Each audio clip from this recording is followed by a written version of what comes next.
ॐ अज्ञानतिमिरान्धस्य ज्ञानाञ्जनशलाकया चक्षुरुन्मिलितं येन तस्मै श्रीगुरवे नमः। वन्देऽहं श्रीगुरो श्रीयुतपदकमलं श्रीगुरून् वैष्णवांश्च श्रीरूपं साग्रजातं सहगण रघुनाथान्वितं तं सजीवं साद्वैतं सावधूतं परिजन सहितं कृष्ण चैतन्य देवं श्री राधा कृष्ण पादान् सहगण ललिता श्री विशाखान्वितांश्च तमादिदेवं करुणानिधानं तमालवर्णं सुहितावतारम् अपार संसार समुद्र सेतुं भजामहे भागवत स्वरूपम्। हे देव हे दैत हे भुवनैक बंधो हे कृष्ण हे चपल हे करुणैक सिंधो हे नाथ हे रमण हे नयनाभिराम हा हा कदानुभवितासि पदं दृशोर्मे। श्री कृष्ण चैतन्य प्रभो नित्यानंद श्री अद्वैत गदाधर शिवासादि गौर भक्त वृंद। हरे कृष्णा कृष्णा कृष्णा हरे हरे, हरे राम राम राम हरे हरे। हरे कृष्णा। सर्वप्रथम मैं अपने गुरुपाद पद ओम विष्णुपाद अष्टोत्तर शत श्री श्रीमद् भक्तिवेदांत माधव गोस्वामी महाराज के चरण कमलों में अनंत कोटि दंडवत प्रणाम ज्ञापन करता हूं। हम लोग श्रीमद् भागवत पुराण का प्रथम स्कंध में 16वां श्लोक श्रवण कर रहे हैं, जिसमें धर्म और पृथ्वी का संवाद चल रहा है। धर्म ने पृथ्वी से पूछा कि तुम इतनी दुखी क्यों हो, इतनी रो रही हो तुम, कारण क्या है?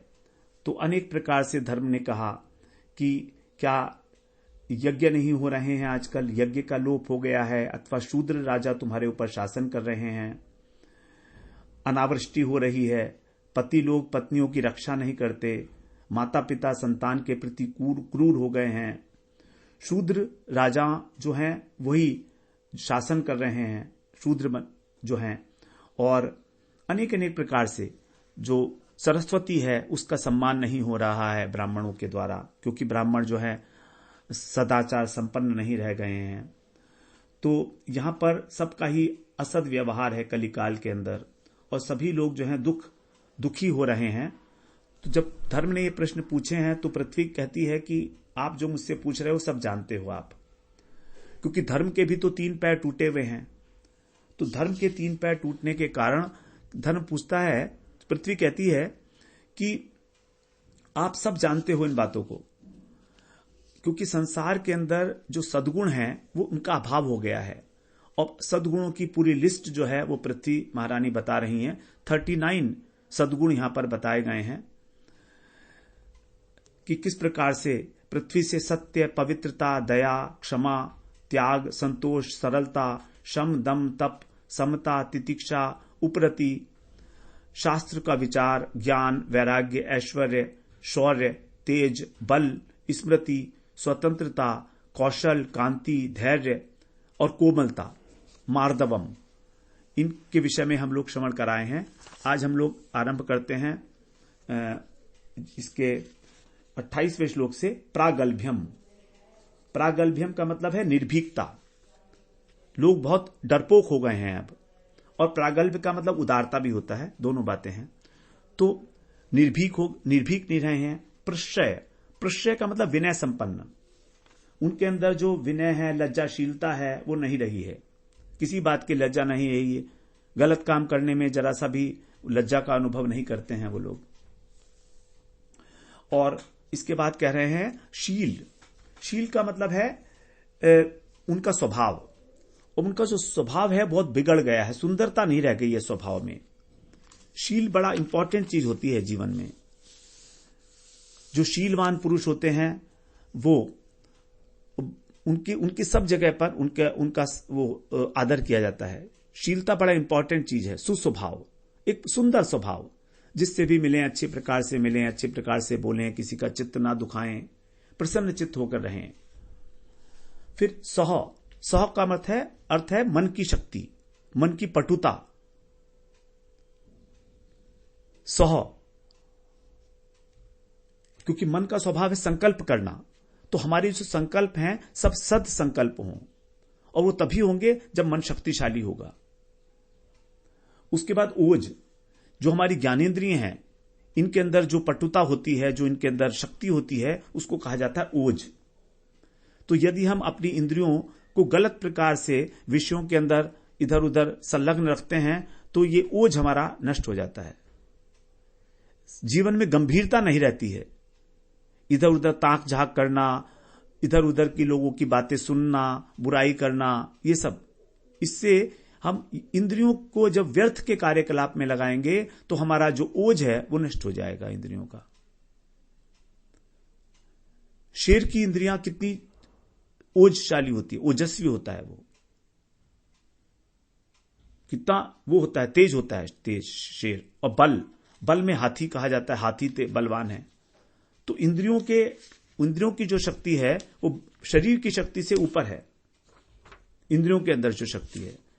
तो बल का मतलब है कि हम शरीर के द्वारा कार्य कर सकें, कार्य करने की दक्षता शरीर का जो है हमारे वो हो। क्योंकि अगर हमारा शरीर, इंद्रियां और मन, ये तीनों ही भगवान के भजन करने में उपयोगी हैं, इनके बिना भजन भी नहीं हो पाएगा ठीक प्रकार से।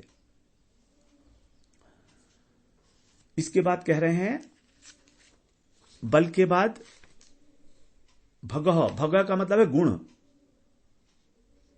जितने भी ये गुण हैं, ये सब गुण हैं एक प्रकार के।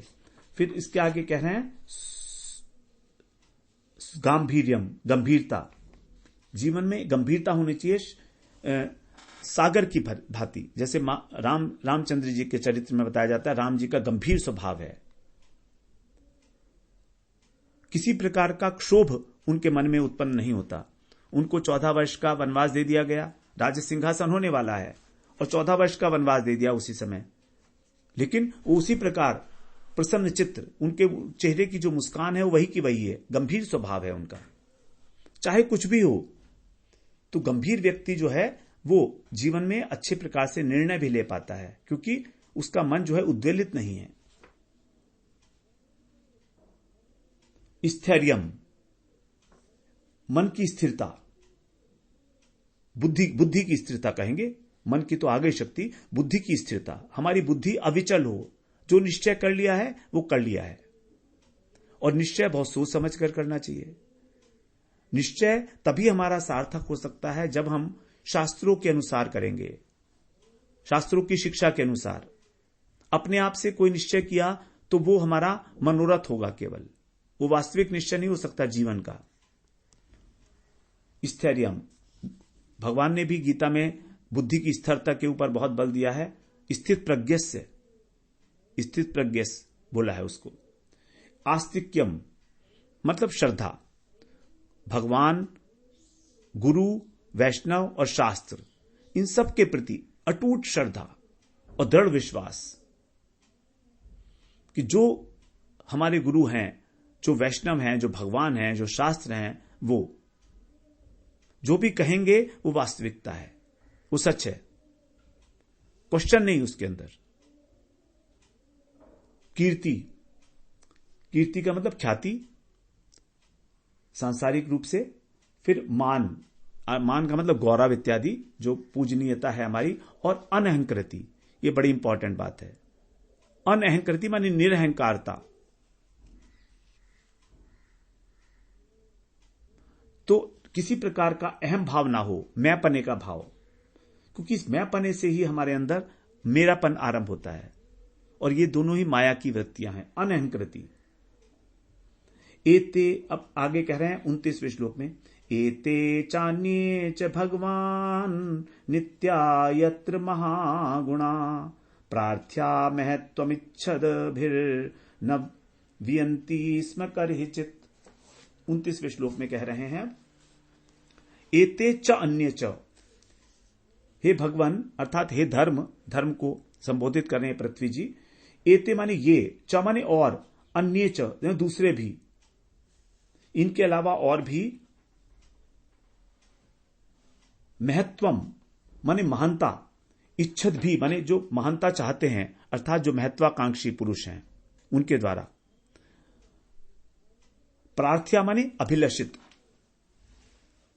वांछनीय, तो जो महत्वाकांक्षी पुरुष हैं उनके लिए अभिलषित जो महान गुण हैं, यत्र नित्या करहिचित, जिनमें नित्य रहते हैं, ऐसे महत्वाकांक्षी पुरुषों के अंदर, करहिचित न व्यंती स्म, कभी उनसे दूर नहीं होते। तो ये महान गुण जिनके अंदर अक्षर रूप से विराजमान है, ऐसे वो कौन है? वो तेनाहम गुणा पात्रेण श्रीनिवासेन सांप्रतम शोचामि रहितम लोकम पामना कलिनेक्षितम।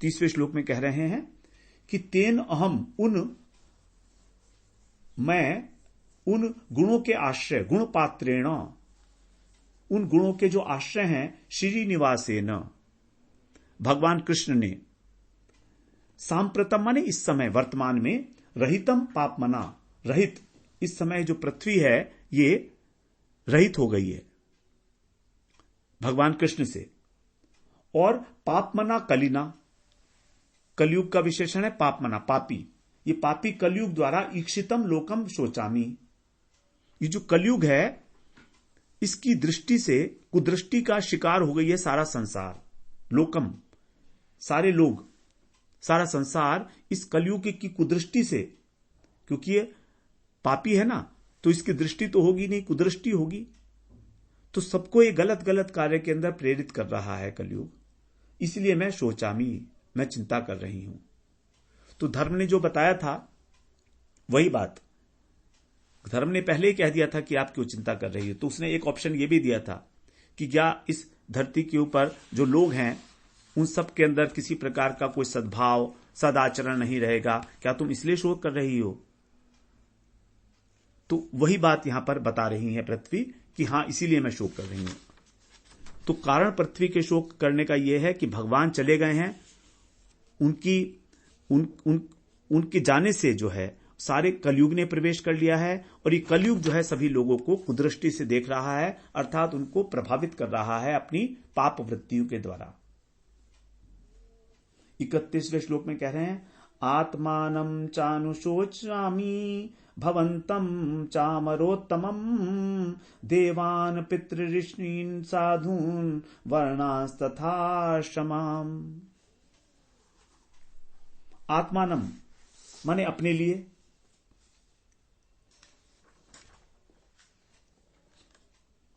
अपने लिए शोक कर रही हूं, अपने लिए भी। अनरोत्तमम, आत्मानम च अमरोत्तमम, अमर उत्तमम। 31वां श्लोक है, यहां पर कह रहे हैं, हे अमर श्रेष्ठ, आप कौन हो? अमरों में उत्तम हो आप। धर्म जो है उसको कहा गया अमर, क्योंकि धर्म नहीं होगा तो पृथ्वी नहीं टिकेगी, चाहे धर्म कैसे भी हो, पृथ्वी टिकी हुई है धर्म के ऊपर ही। तो हे देवश्रेष्ठ, मैं अपने लिए भी शोक कर रही हूं, और भवंतम च, और आपके लिए भी, जो कहा था उसने, और देवताओं के लिए भी, देवान, पितरों के लिए भी, ऋषीन साधुन, ऋषियों के लिए भी, सत्पुरुषों के लिए भी, सर्वान वर्णान, सभी वर्णों के लिए और सभी आश्रमों के लिए, अनुशोचामी, चिंता कर रही हूं। देखिए पृथ्वी सबके लिए चिंता कर रही है, अपने लिए, धर्म के लिए, देवताओं के लिए, ऋषि, पितर, सबके लिए। आगे कह रहे हैं 32वें श्लोक में, ब्रह्मादयो बहुदिथम यद पांग मोक्ष कामास्तपः संचरन भगवत प्रपन्ना सा श्री स्ववासमरविंद वनम विहाय यत्पाद सौभगमलम भजते नुरक्ता। ब्रह्मा आदि, यहां पर अब बता रहे हैं कि ब्रह्मा आदि भी यत अपांग मोक्ष, अपांग मोक्ष का मतलब है जिनकी कृपा कटाक्ष के लिए इच्छा, जिनकी कृपा पाने के लिए भगवतः प्रपन्ना, भगवान की शरण लेकर और बहुतिथम, बहुत समय तक, तपह समचरण, तपस्या करते रहे। ब्रह्मा जी ने भगवान के चरणों में शरणागत होकर और जिनकी कृपा कटाक्ष प्राप्त करने के लिए बहुत दिनों तक तपस्या की थी, सा श्री, वो श्री अर्थात लक्ष्मी जी। तो कृपा कटाक्ष किसकी? लक्ष्मी जी की। तो लक्ष्मी जी की कृपा कटाक्ष को प्राप्त करने के लिए बहुत दिन तक तपस्या की थी। वही लक्ष्मी जी क्या करती हैं? स्ववासम, अपने निवास, अरविंद वदनम, अरविंद वनम, अरविंद वनम विहाय, अपने निवास अर्थात कमल, कमल वन का परित्याग करके, क्योंकि लक्ष्मी जी का जो आसन है वो कमल है, कमल का पुष्प, तो वो अपने निवास स्थान कमल का त्याग कर देती हैं लक्ष्मी जी, और विहाय माने छोड़कर, और भजते अनुरक्ता, भजन करती हैं अत्यंत प्रेम से, यत पाद सौभग मलम, जिन श्री कृष्ण के अमल चरण कमलों का सेवन करती हैं। यत पाद सौभगम अलम, अमलम, सौभग अमलम, जिन चरण कमलों के सौंदर्य का सौभग, सौभ, अमलम, तो जो लक्ष्मी जी अपने कमल वन का त्याग कर कर, अब तक कमल के ऊपर जो विराजमान है, तो अपने निवास स्थान का त्याग कर कर जिन भगवान के चरण कमलों के सौंदर्य का पान करती हैं, वो लक्ष्मी जी भगवान के लिए ही ये सब आगे कही जा रही हैं बातें। 33वें श्लोक में कह रहे हैं,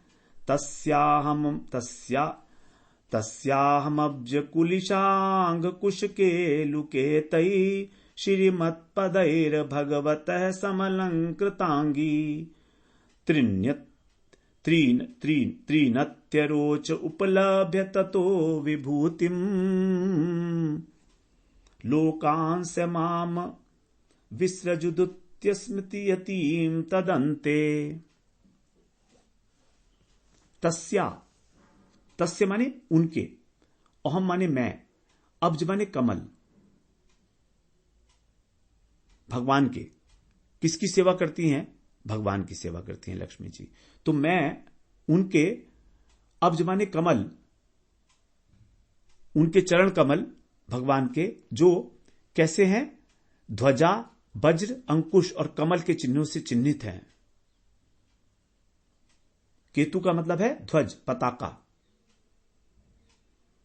तो क्या क्या है भगवान के चरण कमलों में? कमल, अब्ज, कुलिश का मतलब वज्र, अंकुश का मतलब अंकुश, जो हाथी रखता है अपने पास, महावत, हाथी को चलाने के लिए, और केतु का मतलब पताका, ध्वजा। इन अनेक प्रकार के चिन्हों वाले जो भगवान के श्रीमत पदई, जो शोभाशाली चरण चिन्ह है भगवान के, सम अलंकृता, उनके द्वारा में अच्छी प्रकार से आभूषित, अंगी माने शरीर वाली होकर, और तीन लोकान अत्यरोच, इन तीनों लोकों के अंदर मैं अत्यंत शोभित हुई थी जब भगवान मेरे यहां पर पृथ्वी पर थे। तो जिस समय भगवान यहां पर थे उस समय मैं भगवान के चरण चिन्हों को धारण किए हुए थी, क्योंकि भगवान कृष्ण जो हैं नंगे पैर चले हैं, ब्रज में नंगे पैर चले हैं कृष्ण, उन्होंने पादुका ग्रहण नहीं की थी। ततः विभूतिम उपलब्ध्य, इस प्रकार के इस ऐश्वर्य को पाकर मेरे को बहुत अभिमान हो गया था। उस समयंतीम, मैं अभिमान करने लगी थी, मुझे अपने सौभाग्य का अभिमान हो गया था कि देखो मेरा शरीर जो है भगवान के चरण चिन्हों से अलंकृत है, भगवान को धारण करती हूं मैं।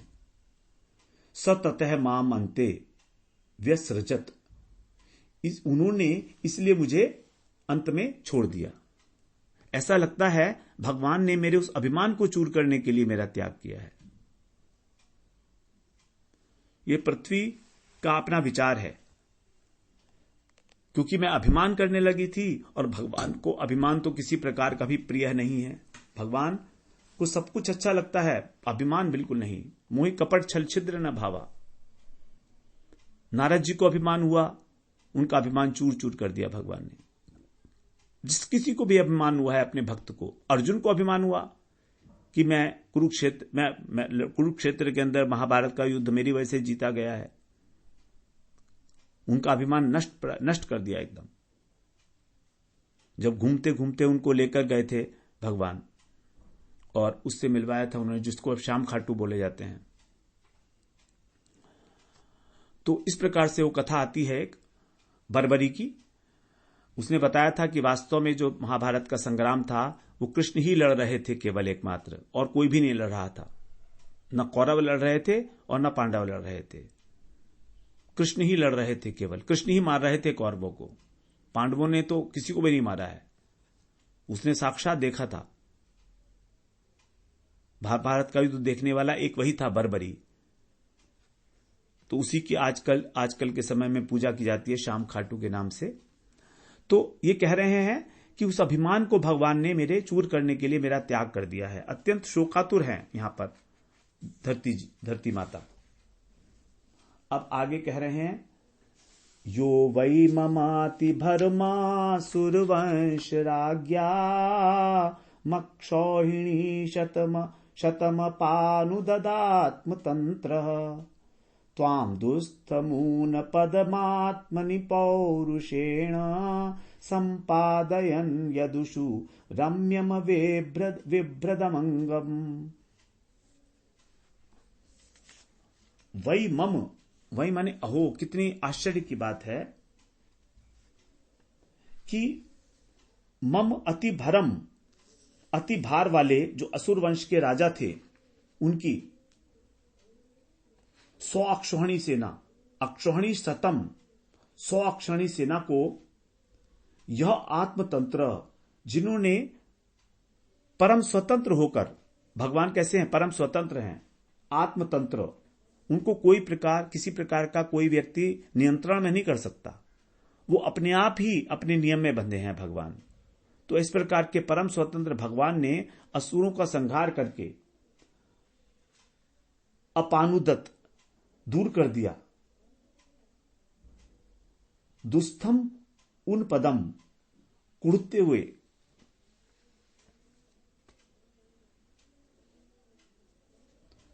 तो यहां पर कह रहे हैं कि भगवान ने, मैं असुरवंशी राजाओं की सैकड़ों अक्षौहिणी सेनाओं के भार से पीड़ित हो रही थी,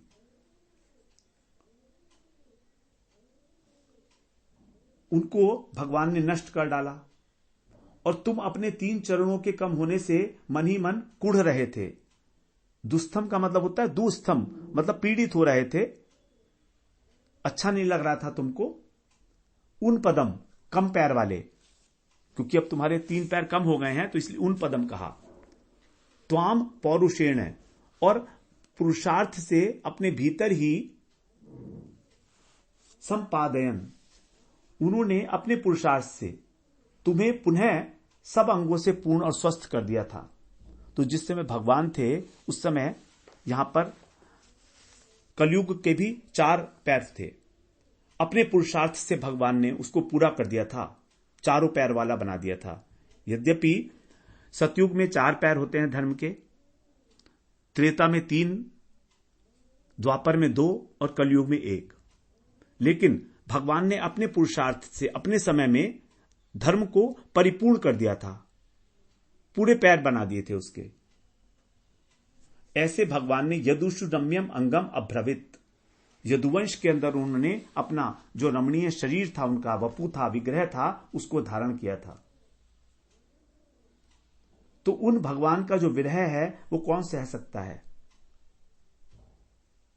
आगे कहेंगे इस बात को, कह रहे हैं आगे, अगला श्लोक है,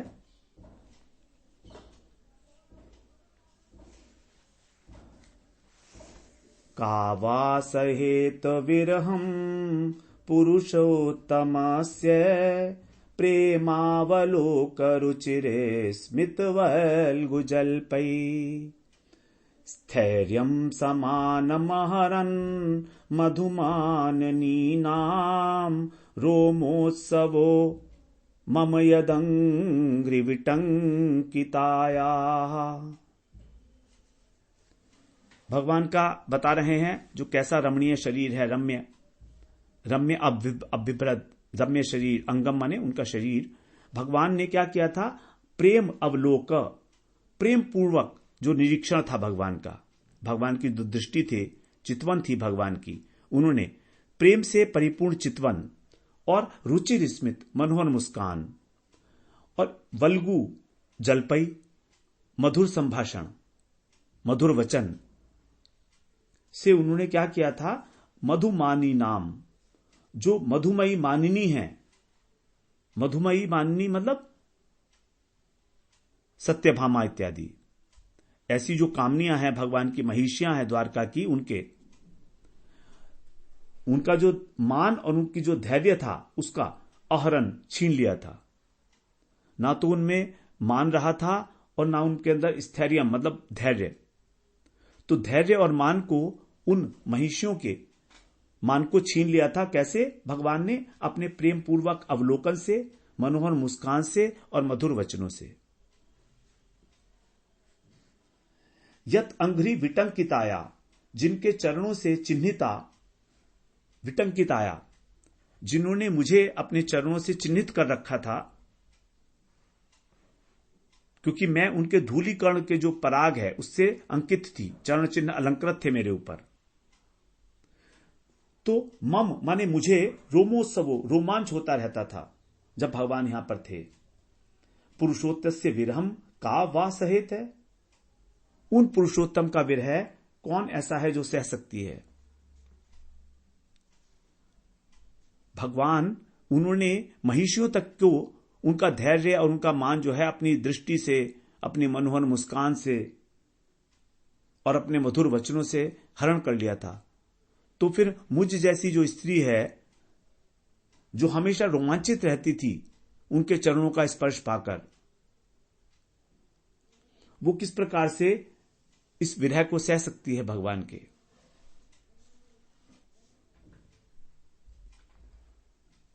इस प्रकार से यहां पर कह रही हैं। अब 36वें श्लोक में कह रहे हैं, 36वां तो हो गया हमारा, 36वां श्लोक यही था। अब आगे कह रहे हैं इसमें, नहीं 36वां श्लोक है, 35वां था ये। 36वें श्लोक में कह रहे हैं, तयोरेवं कथयतो पृथ्वी धर्मयोस्तदा परीक्षिन्नाम राजऋषि प्राप्त है प्राचीन सरस्वती। तयो माने उन, जो कौन है? पृथ्वी और धर्म। पृथ्वी और धर्म के एवं कथयतो, इस प्रकार बात करते हुए, तदा माने जब वो बात कर रहे थे उसी समय, तदा माने उसी समय, राजऋषि परीक्षित नाम, जिनका नाम परीक्षित था, वे प्राची सरस्वती प्राप्त है, पूर्व दिशा की ओर जो प्रवाहित होने वाली सरस्वती नदी है उसके तट के समीप आ पहुंचे। सरस्वती नदी के पास ही उनका यह वार्तालाप हो रहा था और वहीं पर ही जब यह वार्तालाप चल रहा था तब परीक्षित महाराज वहां पर पहुंच गए हैं। तो इस प्रकार से जो धरती है वो अपने विरह का यहां पर उद्घाटन कर रही है धर्म के समक्ष, अनेक अनेक प्रकार से भगवान के विरह के अंदर, कि भगवान के चरण चिन्हों से किस प्रकार मैं अत्यंत सौभाग्यशालिनी थी। यहां तक कि जो देवता लोग हैं वो भी मेरे सौभाग्य की वंदना किया करते थे। देवता भी भगवान की, पृथ्वी के सौभाग्य की वंदना करते थे। ये बहुत बड़ी बात है, क्योंकि चरण चिन्हों से अलंकृत थी पृथ्वी। भगवान के चरण चिन्ह प्राप्त करना और उनका स्पर्श, निरंतर उनका स्पर्श मिलता था उनको, पृथ्वी माता को। तो उसका विरह कह रही हैं वो कैसे सहन कर सकती हूं मैं। तो ये सारी बातें जो हैं धर्म ने कही भी थी पहले पृथ्वी से, और वही बातों को पृथ्वी जो है कह रही है कि आपने जो कहा था वो ठीक ही है, यहां तक कि जो गोपियां हैं उन्होंने भी पृथ्वी की जो है वंदना की है कि तुम कितनी सौभाग्यशालिनी हो। विश्वनाथ चक्रवर्ती ठाकुर वृंदावन अष्टक के अंदर ये बात कह रहे हैं, क्योंकि वृंदावन इसी धरती के ऊपर विराजमान है। तो वो कह रही हैं पृथ्वी देवी से, किम ते कृतम हंत तपेक्षितीति गोप्योपि भूमे स्तुवति रस कीर्तिम ये नैव कृष्णांघ्रिपदांकितेऽस्मिन् ममास्तु वृंदावनेव वासः ममास्तु वृंदावनेव वासः ममास्तु वृंदावनेव वासः। किम ते कृतम हंत तपः क्षितीति। हे पृथ्वी देवी, तुमने ऐसा क्या अपूर्व तप किया है कि तुम वृंदावन के अंदर श्री कृष्ण का जो चरण है उनका स्पर्श मिला है तुमको, और तुम उत्सव मना रही हो। और इस उत्सव के कारण तुम्हारा जो शरीर है वो पुलकित है, रोमांचित है सारा शरीर तुम्हारा। अब इस रोमांचित शरीर को देखकर जो है गोपियों को आश्चर्य हो रहा है। हंत का मतलब अत्यंत आश्चर्य है। गोपियों भूमे स्तुवते रस कीर्तिम। गोपियां जो हैं वो भूमि की स्तुति कर रही हैं। कैसे कर रहे हैं? रस कीर्तिम, अर्थात प्रेम की पताका के रूप में। जो प्रेम की पताका रूपी गोपियां हैं उन्होंने भी यहां पर स्तुति की है। जब रासलीला में कृष्ण अंतर्निहित हो गए थे तो वो प्रत्येक वस्तु से गोपियां पूछ रही थी कि कृष्ण कहां गए हैं, आप हमें बताइए। उन्होंने वृक्षों से पूछा, फूलों से पूछा, तुलसी जी से पूछा, सबसे पूछा था, लेकिन कहीं पर भी उनको उत्तर नहीं मिल रहा था। तो पृथ्वी से भी पूछा था, क्योंकि कहीं ना कहीं जब गए होंगे तो पृथ्वी पर तो होंगे ही, और इसीलिए पृथ्वी पर रोमांच हो रहा था। रोमांच का मतलब जो पृथ्वी के ऊपर छोटे छोटे घास उगी हुई है वही रोमांच है। पृथ्वी के अंदर जो नई नई घास है, कोमल कोमल घास है जो पृथ्वी की, वही रोमांच के रूप में गोपियां जो है उसको स्वीकार कर रही हैं। तो यहां पर देखिए, इस जगह पर जो धर्म के बताए गए 4 चरण, वो 4 चरण है धर्म के। तप, पवित्रता, शौच, तप, पवित्रता, दया और सत्य। अब धर्म के क्रमशः एक एक जो पद है वो नष्ट होता चला जाता है। सतयुग के अंदर जो है वो सतयुग में तपस्या चली गई, उसके बाद फिर धीरे धीरे शौच, पवित्रता और फिर दया और फिर सत्य। तो केवल जो सत्य है वही अब यहां पर रह गया है। तो इन सब का 4 जो चरण हैं, इन सब का जो मूल आश्रय है वो है सत्य। वास्तव में श्रीधर स्वामी पाद ने बताया है कि सतयुग के अंदर धर्म जो है वो 4 चरण के साथ संपूर्ण विराजमान था। त्रेता युग में उसका 1/4 अंश नष्ट हुआ। उसके बाद सतयुग में 4 चरण थे, त्रेता में 1 नष्ट हो गया, द्वापर के अंदर 2 नष्ट हो गए, और अब 3 नष्ट हो गए। फिर तो द्वापर में आधा अंश नष्ट हो जाता है और आधा अंश रह जाता है, 2 नष्ट हो गए ना। और कलयुग में 3 नष्ट हो गए, तो केवल 1/4 अंश शेष रह गया है। मतलब प्रत्येक युग के अंदर 1/4 अंश नष्ट हो जाता है। तो इस प्रकार से जो है धर्म जो है नष्ट होता चला जा रहा है। और देखिए, जो तपस्या है वो उसका नाश होता है मद्यपान करने से। मद्यपान का मतलब है गर्व। तो जब आदमी का गर्व बढ़ जाता है, घमंड हो जाता है उसको, तो वो तप नाश हो जाता है। शौच का नाश हो जाता है जब स्त्री संग किया जाता है, पर स्त्री संग, वैश्यागमन, तो पवित्रता नहीं रहती है।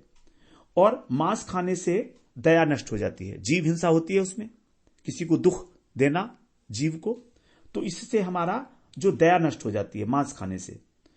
और द्यूत क्रिया जुआ खेलने से सत्य नष्ट होता है।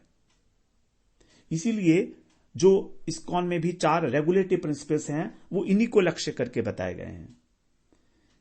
वो क्या क्या है? मद्यपान नहीं करना है, परस्त्री संग नहीं करना है, मीट ईटिंग नहीं करनी है, मांस नहीं खाना है, आमिष भोजन, आमिष निरामिष, निरामिष आमिष कहेंगे, और दोनों में से पता नहीं क्या होता है हिंदी उसकी, और जुआ नहीं खेलना है, गैम्बलिंग, नो गैम्बलिंग।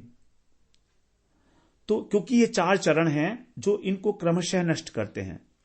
एक बार दोबारा से श्रवण कर लीजिए। मद्यपान के द्वारा हमारा तप नष्ट होता है, पर स्त्री गमन के द्वारा हमारा शौच पवित्रता नष्ट होती है, मांस खाने से दया का नष्ट होती है, और गैम्बलिंग से, जुआ खेलने से सत्य नष्ट होता है। तो ये जो 4 रेगुलेटिव प्रिंसिपल्स बताए गए हैं ये इन्हीं को लक्ष्य करके बताए गए हैं। तो ये 4 प्रकार के जो लक्षण हैं बैल के अंदर वो, और केवल जो सतयुग है इसके अंदर, कलयुग के अंदर केवल एक ही पैर बचा हुआ है, वो सत्य, बस इतना ही है। और ये सत्य जो है ये मूल है, क्योंकि सत्य के बिना तप का भी अस्तित्व नहीं है। सत्य तो मेन है ना, आश्रय है, क्योंकि सत्य तो भगवान का स्वरूप है। तो कलयुग ने गर्व उत्पन्न कर दिया, अभिमान करा दिया मद्यपान के द्वारा, पर स्त्री में आसक्ति उत्पन्न करा दी, और मांस के द्वारा जो है वो लोगों के अंदर दया को लोप कर दिया। तो मद्यपान के द्वारा मत्तता आ गई, गर्व हो गया, पर स्त्री में आसक्ति के द्वारा हमारा पवित्रता नष्ट हो गई, और मांस खाने के द्वारा दया नष्ट हो गई। केवल एक ही चरण बचा हुआ है, सत्य का चरण। तो इस प्रकार से यहां पर हम लोग आज 16वें अध्याय को पूर्ण करते हैं। अब अगले सत्र में हम लोग 17वें अध्याय में प्रवेश करेंगे, जिसके अंदर फिर बताया जाएगा कि राजा परीक्षित किस प्रकार से कलयुग को दंड देंगे और उस पर अनुग्रह भी करेंगे, कृपा भी करेंगे। क्योंकि यही प्रश्न था शौनक ऋषि का कि उन्होंने उसको मारा क्यों नहीं। यदि ये कृष्ण कथा से संबंधित है तो आप हमें जरूर बताइए। तो अब क्योंकि ये कथा कृष्ण कथा की एक अंग है, इसलिए सूत जी महाराज यहां पर उसको एक अंग के रूप में इस उपाख्यान को बता रहे हैं शौनक ऋषि को। वांछा कल्पतरुभ्यश्च कृपा सिंधुभ्य एव च पतितानां पावनेभ्यो वैष्णवेभ्यो नमो नमः।